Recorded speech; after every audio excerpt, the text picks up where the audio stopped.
The nearly quarter-century rule of Syrian dictator Bashar al-Assad came to a stunning end when he fled the country by plane for an unknown destination as rebel troops stormed into the capital city of Damascus with little resistance, reports said Saturday.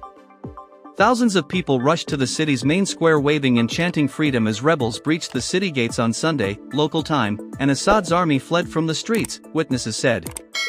Assad, who has ruled the country with an iron fist for 24 years, boarded a plane and left Damascus for parts unknown, two senior army officers told Reuters.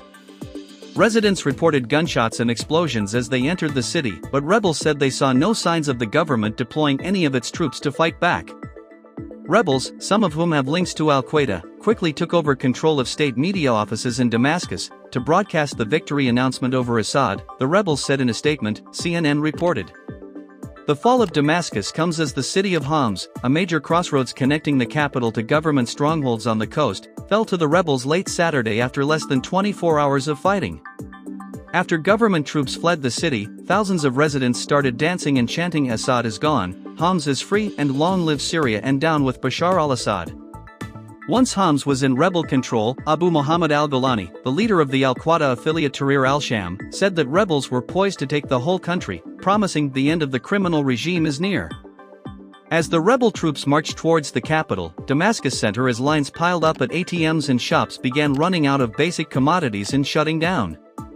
The entire region was on edge as neighboring Jordan and Lebanon reportedly shut down their borders with Syria. The advance furthered rebels' rapid-fire seizure of major cities across southern Syria, which began with the surprise collapse of Aleppo just days ago. Insurgent troops closed in on Damascus from the southern and eastern parts of the country as government forces allegedly retreated, war monitors reported.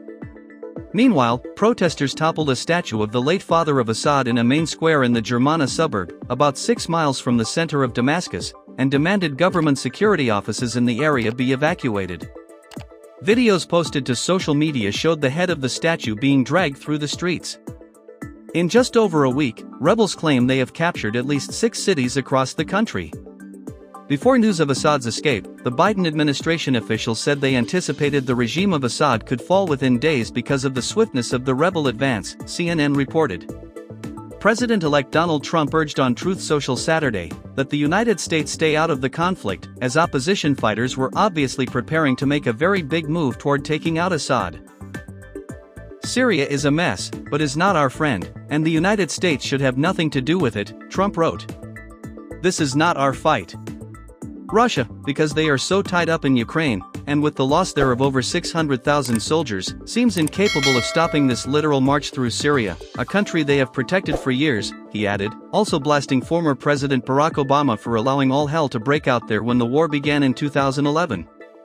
The Syrian civil war began 13 years ago as part of the Arab Spring, that saw several regimes toppled by popular movements. The U.S. currently has about 900 personnel deployed to Syria to fight ISIS in the region, according to the Department of Defense. Russian Foreign Minister Sergei Lavrov said Saturday that he and fellow foreign ministers agree there must be an immediate end to hostilities in Syria, but Assad has been getting little support from Russia or its allies including Iran and Hezbollah, which is a shell of itself after the Israeli onslaught in southern Lebanon took out its commander Hassan Nasrallah, and multiple other high-ranking leaders. Iran, meanwhile, reportedly started evacuating military commanders and other officials from Syria on Friday as Russia and the United States also called on their citizens to leave immediately amid the escalating hostilities.